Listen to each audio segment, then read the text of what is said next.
Така. Сега ще обявим наградите за първите трима юноши и първите трима възрастни по класиране. След това всеки от вас може да дойде да си получи грамотата за участие. Тук на масата. Ще ви извикаме. Може ли малко по-назад? Всички имат да възможност и фотоджиите да снимат. По-добре обратно.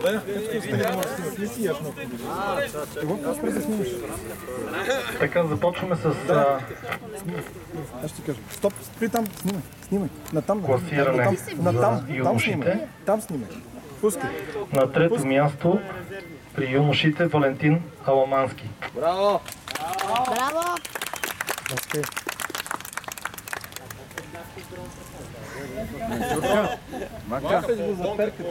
Ванка. На второ място при юношите е Боян Ников.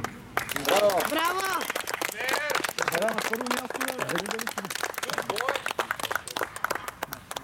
Той се малко да опука по случайност. Минах. И победител при юношите е Калоян Димитров.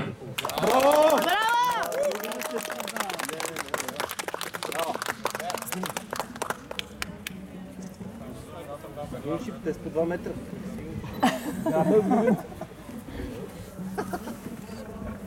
Браво! Браво!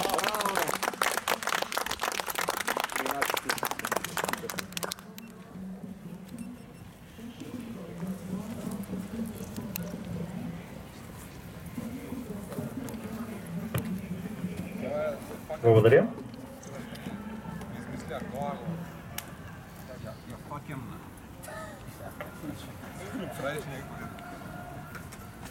Така и преди да наградиме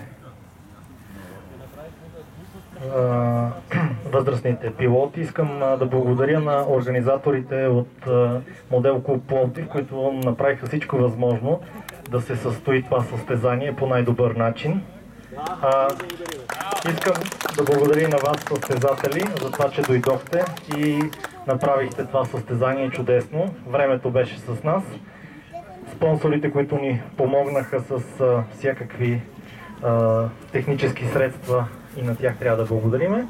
И се надявам, че в следващата година ще направим повече състезания, поне на това ниво. Благодаря. Сега на трето място в генералното класиране Калоян Димитров.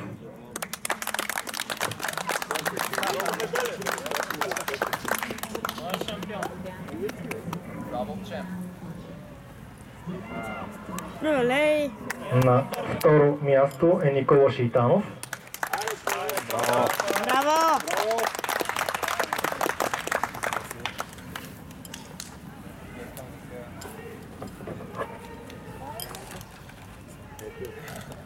И последен, в случая пръв,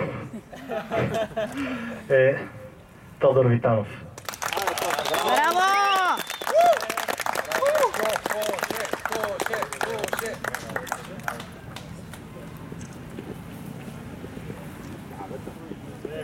Браво!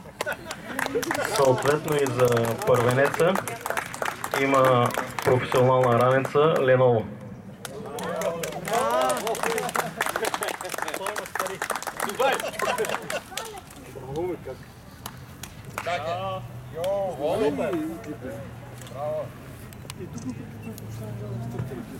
Сега ще изчетеме в почти произволен ред останалите състезатели да си получат грамота за участие. Иван Раленеков, Живко Радев, 8 място.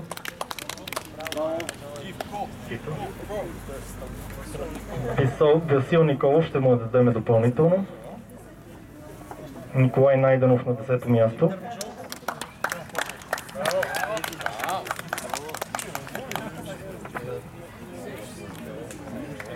Георги Сенадинов на 11-то място.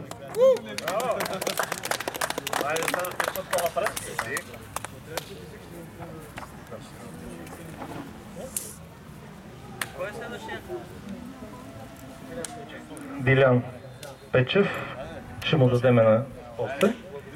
Благовест Христов.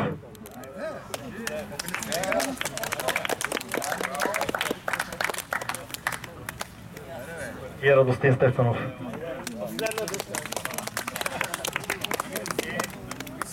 И Боян да си заповяда там, той вече си е взел наградата някъде да се включи.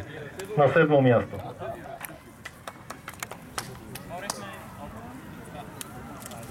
Благодаря отново на всички и до следващи срещи.